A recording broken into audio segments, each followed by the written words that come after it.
Hey everybody, Jeff Schneider here, and today we're going to learn how to play this really sick 2-5-1 progression. Check it out.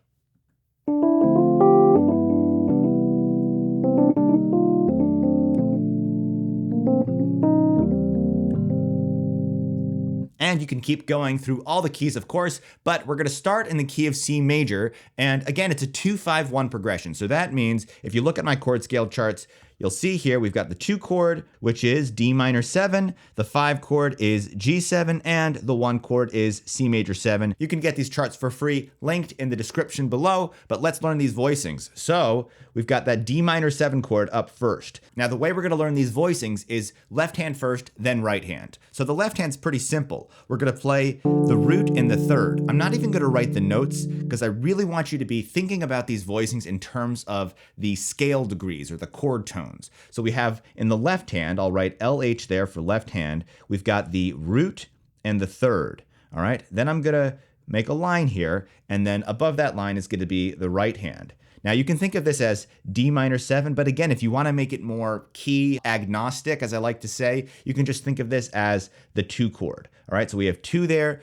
R is root, 3 is the third of the chord, and if you need a little extra help figuring out what those chord tones are in the chords that we're playing here, well, again, if you look at the chord scale charts, there's D minor 7, and for the root or the 1, you've got D, and then for the third, you've got F. But let's keep going. We're going to move on to the 5 chord now, and remember, we're just focusing on the left hand to begin with. So the left hand for the 5 chord is going to be root and 7. Now here's the cool thing. The third of the 2 chord is the same note as the 7 of the 5 chord.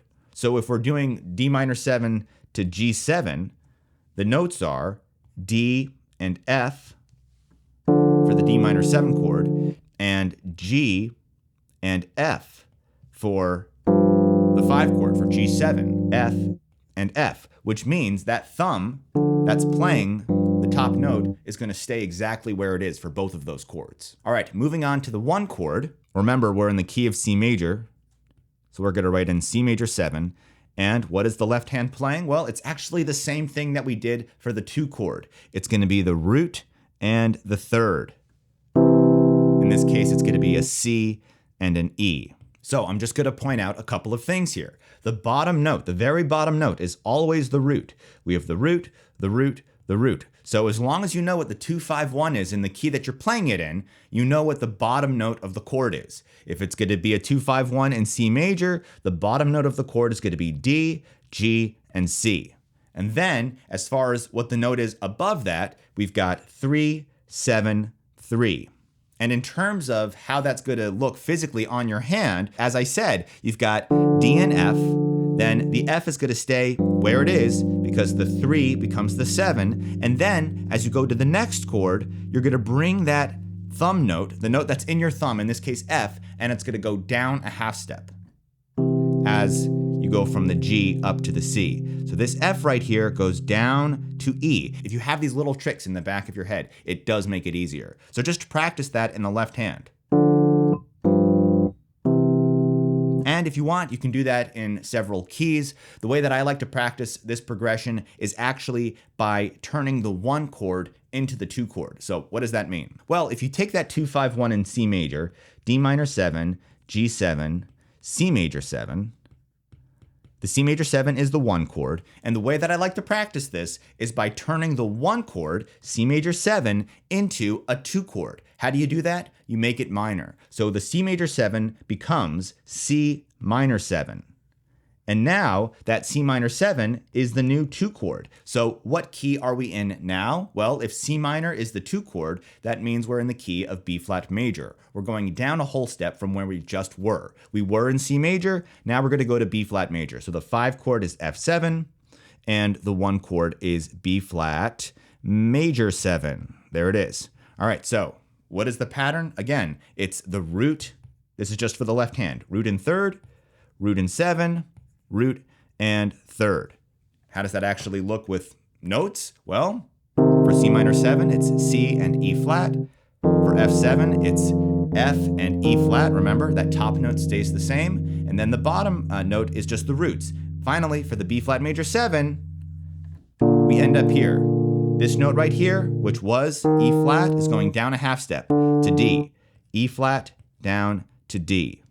And of course it was E flat here as well. Now that's just the left hand.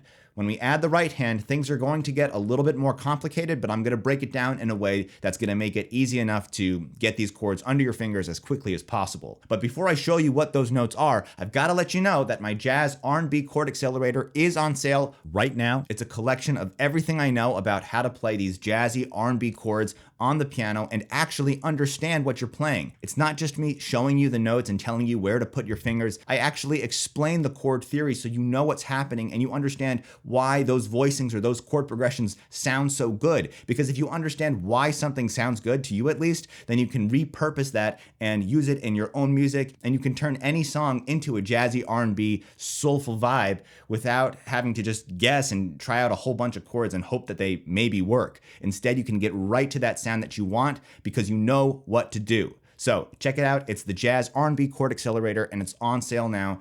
I'll link that up down in the description, but let's get on with the rest of this video because you've got to learn the right hand. So we're back in the key of C major. The first chord is D minor 7, and this is what you're going to play. You've got your D and the F in the left hand, that's the root in the third, and then in the right hand, we're going to go 5, 7, 3.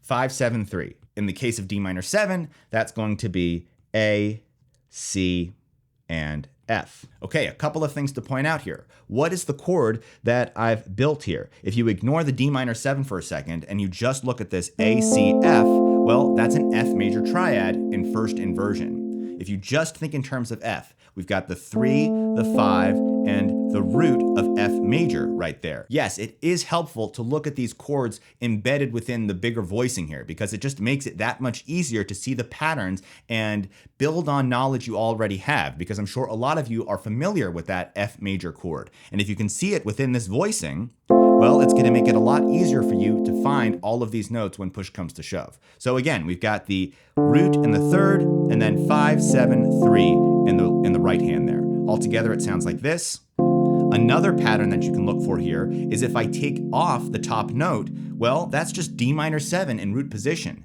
D, F, A, C. So it's just the 2 chord there. And then I put the third of the chord on top of that.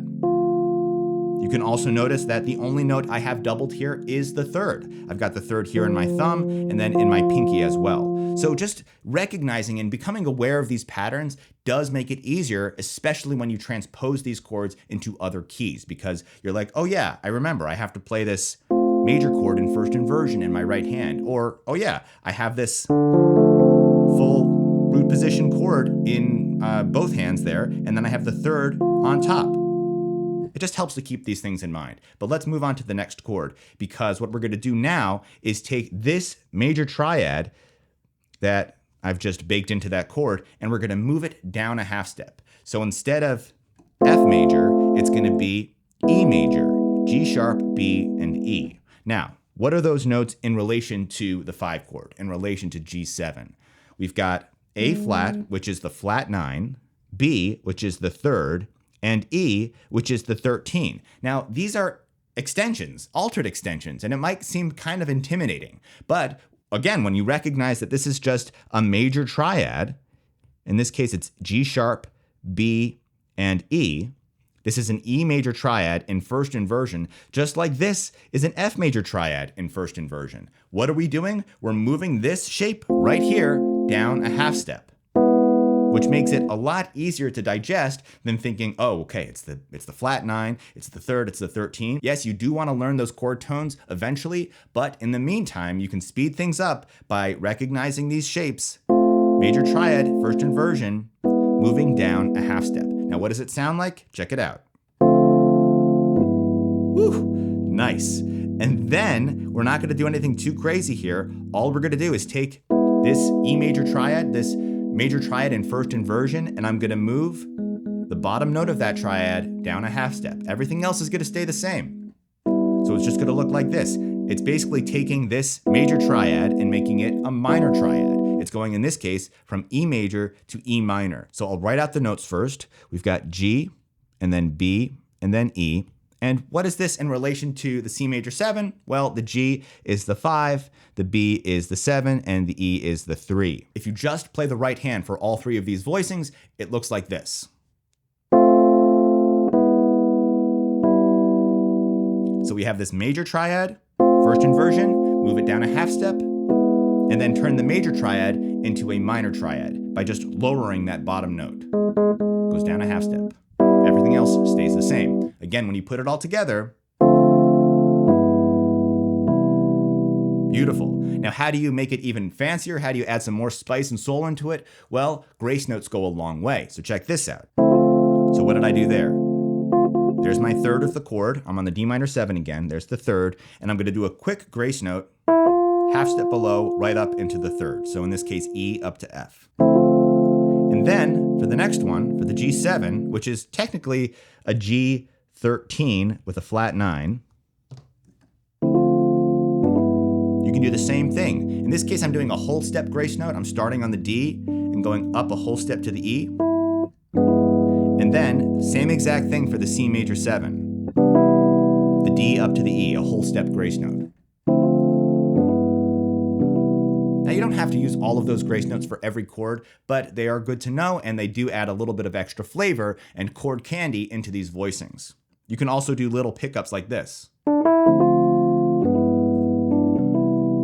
I'm making it a little bit more melodic now. How did I do that? Well, I started with this scale, added the grace note, and then the chord.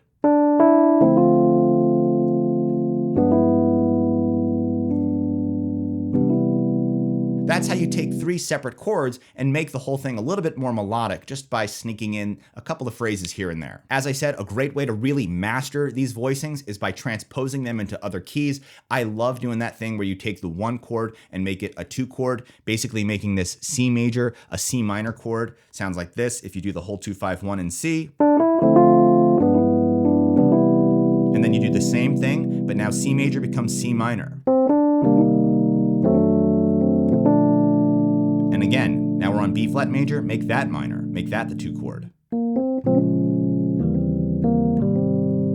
Beautiful stuff. This chord progression actually is used in a lot of jazz standards. It's in Solar, it's in Afternoon in Paris, it's in Recordame. It shows up again and again and again. So not only is it a great way to practice these voicings, but you're also going to be learning a progression that shows up everywhere in jazz standards. So if you want to learn more, again, be sure to check out my Jazz R&B Chord Accelerator. It's a collection of my best courses on how to learn how to play piano in this style, in the jazzy R&B, neo-soul, gospel-y style that I have been playing for as long as I can remember, and I love this music. I can't wait to share it with you. And in the meantime, if you want to check out another video here on YouTube, you can click right over here, and I'll see you over there. Thanks for watching. Bye-bye.